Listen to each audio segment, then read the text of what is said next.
नमस्कार, बहुत बहुत स्वागत है आप सभी का। आप देख रहे हैं सुबह 9 बजे। मैं हूं प्रीति। बुलेटिन की शुरुआत हेडलाइंस के साथ। मनोहर पर्रिकर देंगे आज गोवा के मुख्यमंत्री पद से इस्तीफा। उत्तराधिकारी को लेकर खड़ा हुआ राजनीतिक संकट। उप मुख्यमंत्री फ्रांसिस डिसूजा की इस्तीफे की धमकी। संभावित मंत्रियों के साथ चाय पर चर्चा करेंगे प्रधानमंत्री। आज बीजेपी संसदीय दल की बैठक। दर्जन भर नए मंत्री रविवार को लेंगे शपथ।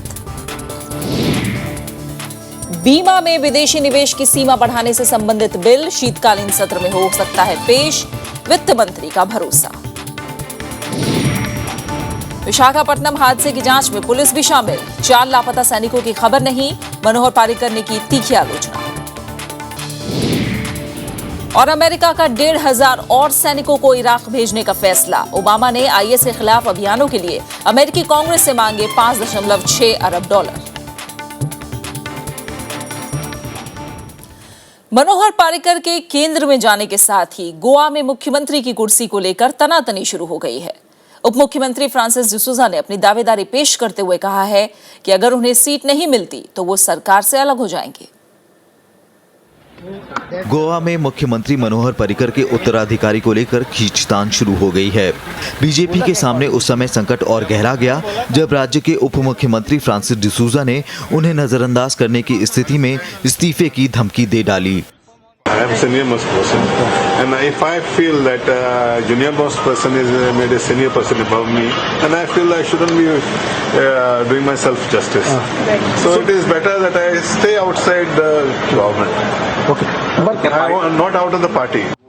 बीजेपी नेता राजीव प्रताप रूडी पर्यवेक्षक के तौर पर गोवा पहुंच चुके हैं। उन्होंने उम्मीद जताई कि विधायक दल की बैठक में नए नेता का चुनाव कर लिया जाएगा।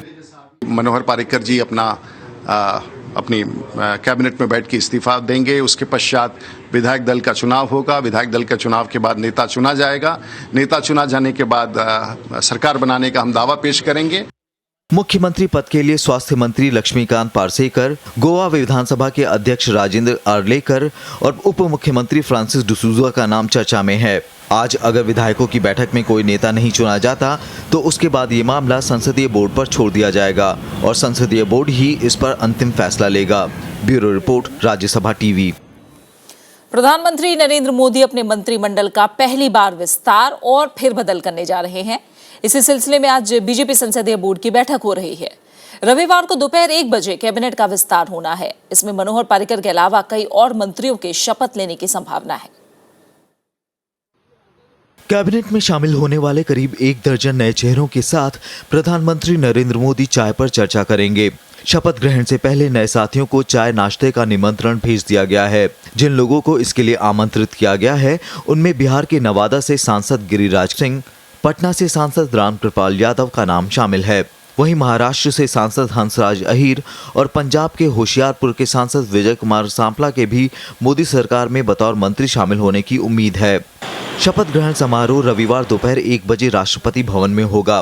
गोवा के मुख्यमंत्री मनोहर पर्रिकर को रक्षा मंत्रालय की जिम्मेदारी मिलने की उम्मीद जताई जा रही है। देश के प्रधानमंत्री ने ये आशा व्यक्त की कि मनोहर पर्रिकर गोवा से अपनी सेवा बदल करके वो दिल्ली आए, और उसी क्रम में मुझे लगता है कि मनोहर पर्रिकर साहब जो गोवा के मुख्यमंत्री हैं उन्होंने अपनी स्वीकृति दी, अपनी इच्छा भी जाहिर की कि वो देश के सरकार में शामिल होंगे। करीबन 11:30 बजे मैं इस्तीफा देने वाला हूँ। I have been invited by Modi ji to join the national cabinet.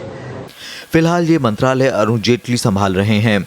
इसके अलावा जिन लोगों को कैबिनेट में शामिल किया जा सकता है उनमें मुख्तार अब्बास नकवी, हजारीबाग से सांसद और पूर्व वित्त मंत्री यशवंत सिन्हा के पुत्र जयंत सिन्हा का नाम भी शामिल है, जबकि हरियाणा के जाट नेता बीरेंद्र सिंह, वहीं राजस्थान से ताल्लुक रखने वाले कर्नल सोनाराम चौधरी और गजेंद्र सिंह शेखावत को भी मंत्रिमंडल में जगह मिलने की उम्मीद है।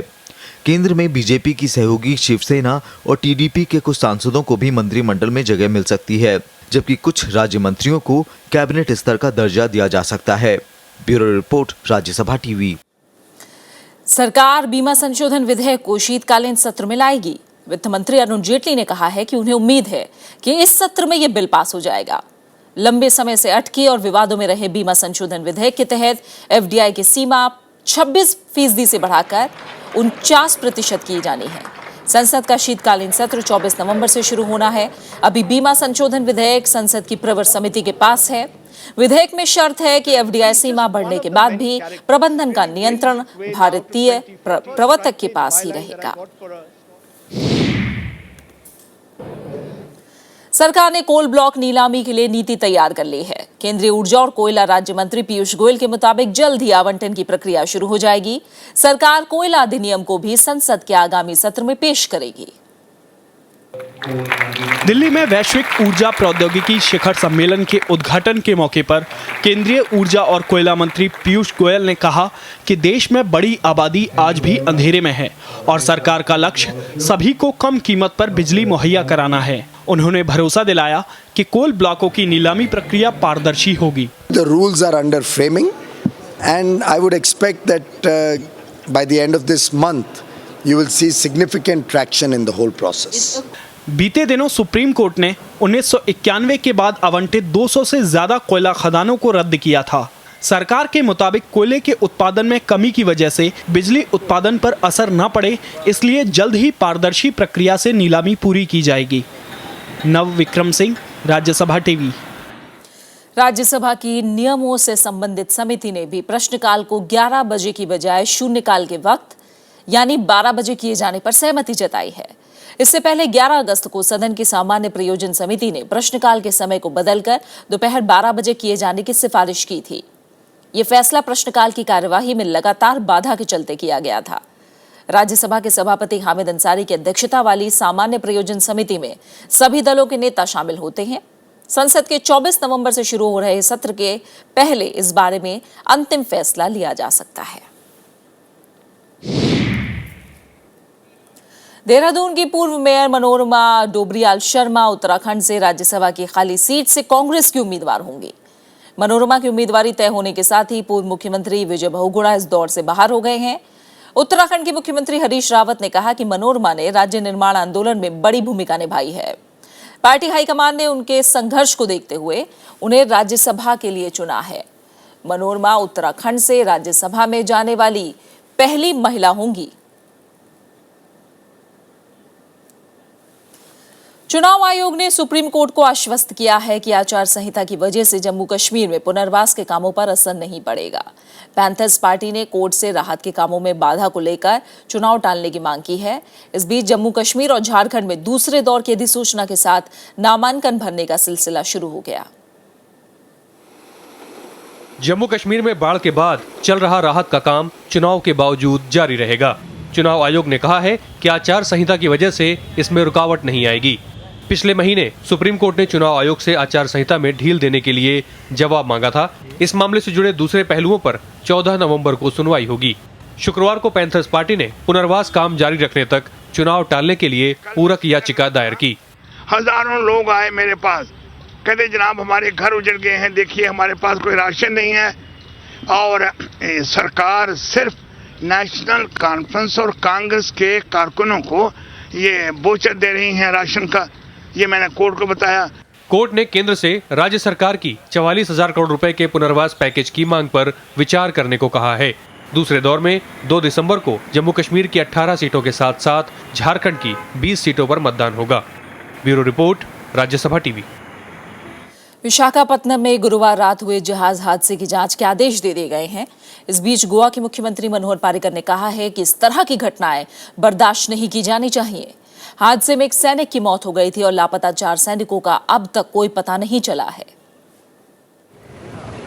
विशाखापत्तनम जहाज हादसे को गोवा के मुख्यमंत्री मनोहर पर्रिकर ने बेहद गंभीर माना है।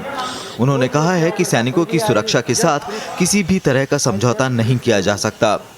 I consider it as a wastage of precious army personnel because of some corruption or some faults. There can be no. See, I believe in one principle of what is called as zero error. When Jawan, Navy, Army, Air Force, you can't fly with flying coffins.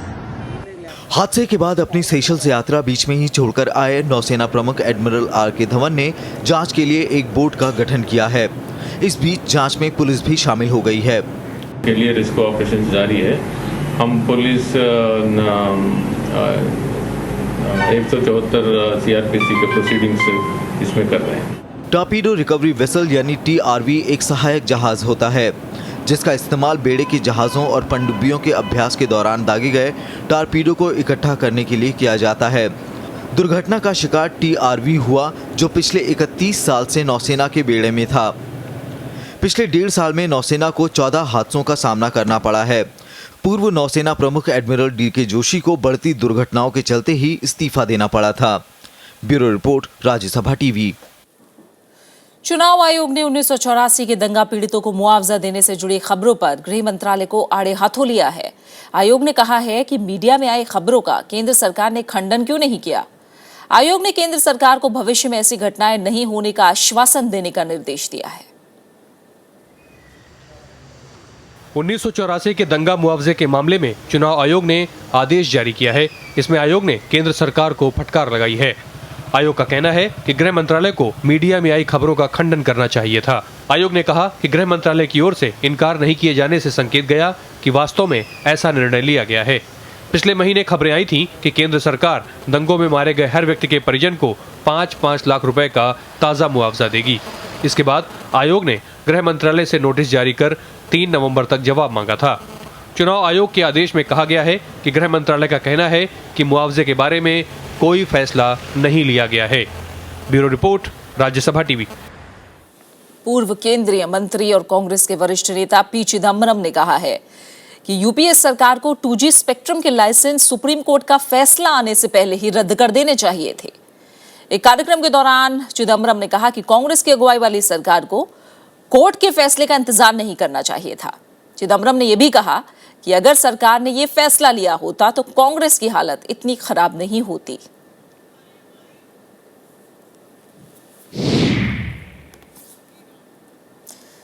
पिछले कुछ दशकों में चुनाव के बाद खंडित जनादेशों की वजह से देश को नुकसान उठाना पड़ा है। प्रधानमंत्री नरेंद्र मोदी ने शुक्रवार को कहा कि पूर्ण बहुमत के साथ उनकी सरकार बनने के बाद ही भारत को अंतर्राष्ट्रीय मंच पर उसका सम्मान मिलने लगा है।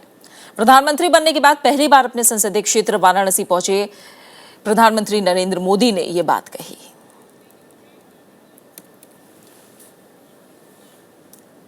बुलेटिन में खबरें जारी हैं, लौट रहे हैं एक छोटे से ब्रेक के बाद।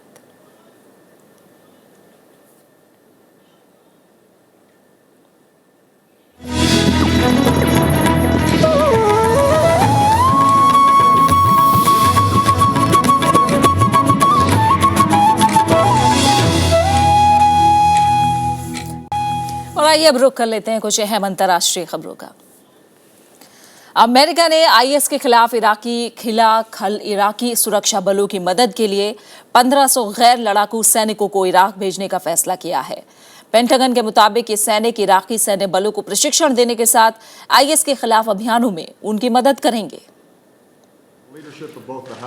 अमेरिकी राष्ट्रपति बराक ओबामा ने आईएस का मुकाबला कर रहे इराकी सुरक्षा बलों की मदद बढ़ाने को मंजूरी दे दी। ओबामा ने इराक सरकार की गुजारिश पर यह कदम उठाया।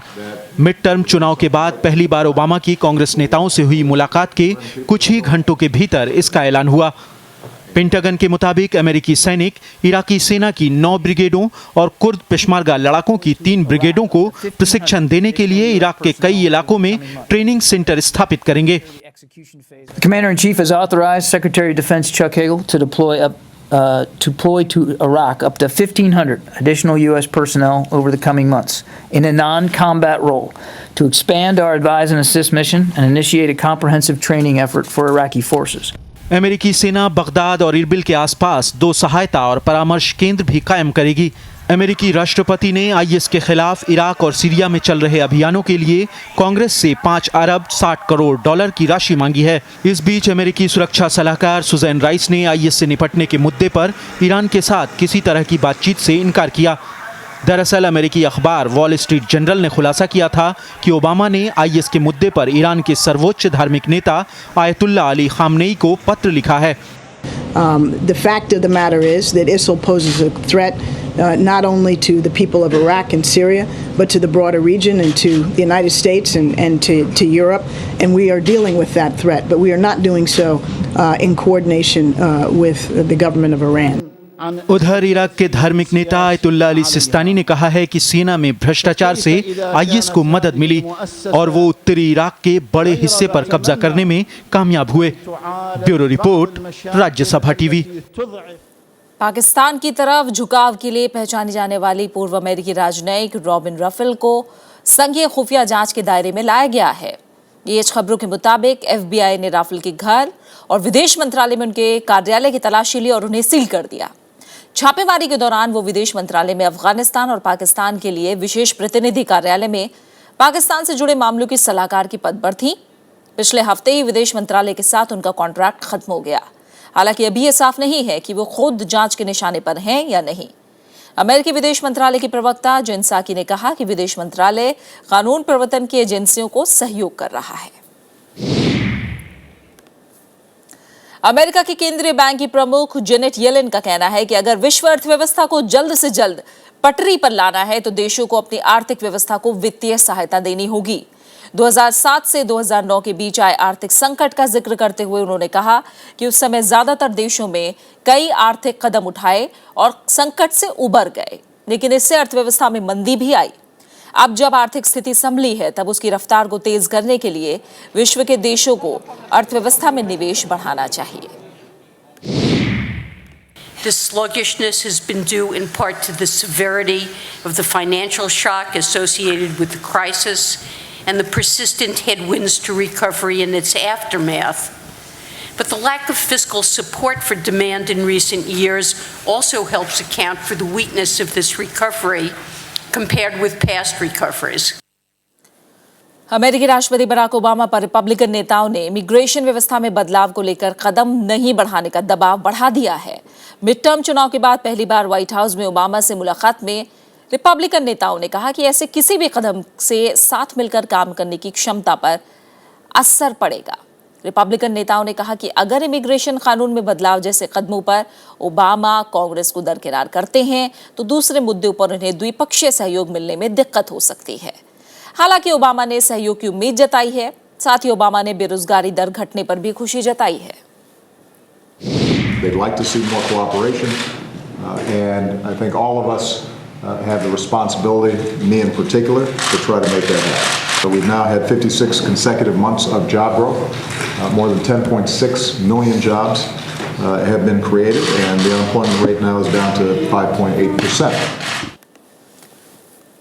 अपने आप को दिवालिया घोषित कर चुका अमेरिका के शहर डिट्रॉइट के लिए अच्छी खबर उस वक्त आई जब अमेरिका के बैंक्रप्सी कोर्ट ने शहर के विकास के रोड मैप को मंजूरी दे दी।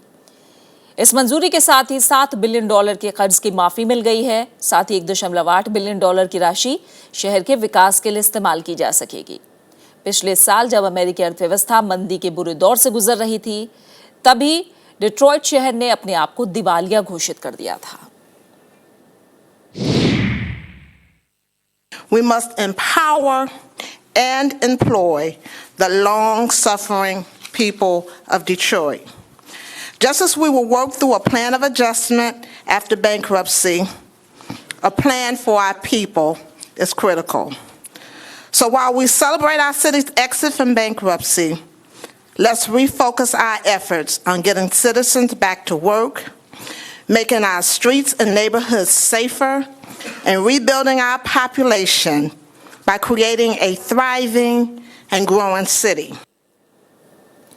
पाकिस्तान पुलिस वाघा सीमा पर बीते रविवार को हुए आत्मघाती विस्फोट के सिलसिले में अब तक 45 संदिग्धों को हिरासत में ले चुकी है। लाहौर के पुलिस उप महानिरीक्षक हैदर अशरफ ने बताया कि विस्फोट के मामले में शहर के कई हिस्सों से संदिग्धों को हिरासत में लिया गया, जिसमें से ज्यादातर वाघा सीमा क्षेत्र से हैं। इनमें से कुछ को पूछताछ के बाद रिहा कर दिया गया। लाहौर पुलिस प्रमुख के मुताबिक पुलिस ने पार्किंग क्षेत्र में मिले आत्मघाती जैकेट को फिंगरप्रिंट जांच के लिए फॉरेंसिक लैब भेज दिया है। बीते रविवार को हुए इस आतंकी हमले में 63 लोगों की मौत हुई थी और 55 लोग जख्मी हुए थे। पूर्वी यूक्रेन के दोनेत्स्क इलाके में शुक्रवार को भी गोलीबारी की खबर है।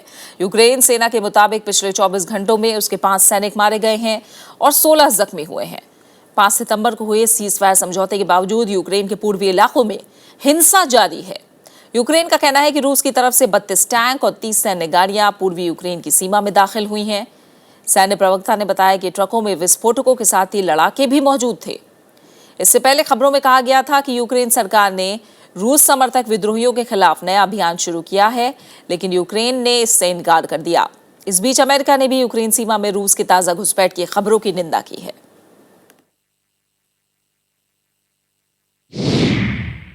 Today, as we see Ukrainian reports that Russia has moved heavy artillery, including T-64 tanks and howitzer artillery systems, into Ukraine.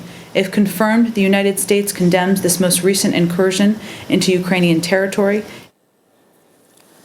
Cuba की राजधानी हवाना में इन दिनों बैले महोत्सव का खुमार छाया हुआ है। ये महोत्सव करीब 50 साल से आयोजित होता आ रहा है। महोत्सव में करीब 30 देशों के कलाकार शामिल हुए। इस दौरान विलियम शेक्सपियर के नाटकों का मंचन भी किया गया। अलग अलग देशों से आए नृत्य कलाकारों ने अपनी कला से समा बांधा। आप भी देखिए इसकी कुछ झलकियां।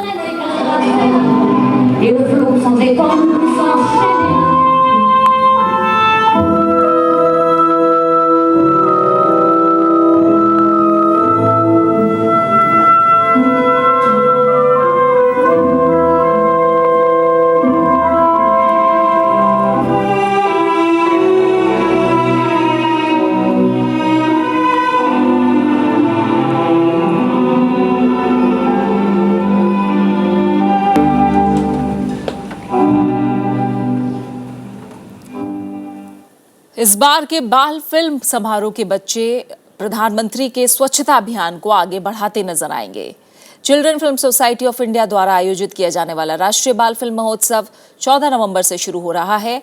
स्वच्छता थीम के साथ फिल्म फेस्टिवल की शुरुआत सीमा देसाई की फिल्म पप्पू की पगडंडी से होगी। 3 दिन के बाल फिल्म महोत्सव में 15,000 से ज्यादा बच्चे एक स्वर में स्वच्छता का संदेश देते नजर आएंगे। राजधानी के सिरीफोर्ट ऑडिटोरियम में बच्चों पर बनी कई शानदार फिल्में दिखाई जाएंगी।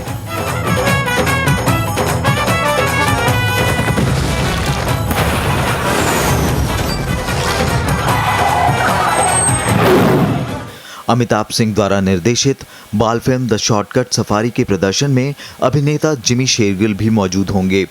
टेनिस स्टार सानिया मिर्जा इस बाल फिल्म महोत्सव का खास चेहरा होंगी। 15,000 छात्र इसमें पार्टिसिपेट करेंगे। इसकी चीफ गेस्ट सानिया मिर्जा रहेगी। इसका पूरा फिल्म का थीम ही स्वच्छता है। समारोह में स्पीड पेंटर विलास नायक स्वच्छता की थीम पर तत्काल एक पेंटिंग बनाएंगे। इस मौके पर पुणे का फिल्म संस्थान बच्चों के लिए एक सिनेमेटोग्राफी कार्यशाला का भी आयोजन करेगा। बच्चे यहां कचरे से काम की चीजें बनाना भी सीखेंगे। Bureau report, Rajya Sabha TV. और इसी के साथ फिलहाल इस बुलेटिन में इतना ही। जाते जाते एक नजर हेडलाइंस पर। मनोहर पर्रिकर देंगे आज गोवा के मुख्यमंत्री पद से इस्तीफा। उत्तराधिकारी को लेकर खड़ा हुआ राजनीतिक संकट। उप मुख्यमंत्री फ्रांसिस डिसूजा की इस्तीफे की धमकी। संभावित मंत्रियों के साथ चाय पर चर्चा करेंगे प्रधानमंत्री। आज बीजेपी संसदीय दल की बैठक। दर्जन भर नए मंत्री रविवार को लेंगे शपथ। बीमा में विदेशी निवेश की सीमा बढ़ाने से संबंधित बिल शीतकालीन सत्र में हो सकता है पेश। वित्त मंत्री का भरोसा। विशाखापत्तनम हादसे की जांच में पुलिस भी शामिल। 4 लापता सैनिकों की खबर नहीं। मनोहर पर्रिकर ने की तीखी आलोचना। और अमेरिका का 1,500 और सैनिकों को इराक भेजने का फैसला। ओबामा ने आईएस के खिलाफ अभियानों के लिए अमेरिकी कांग्रेस से मांगे $5.6 अरब।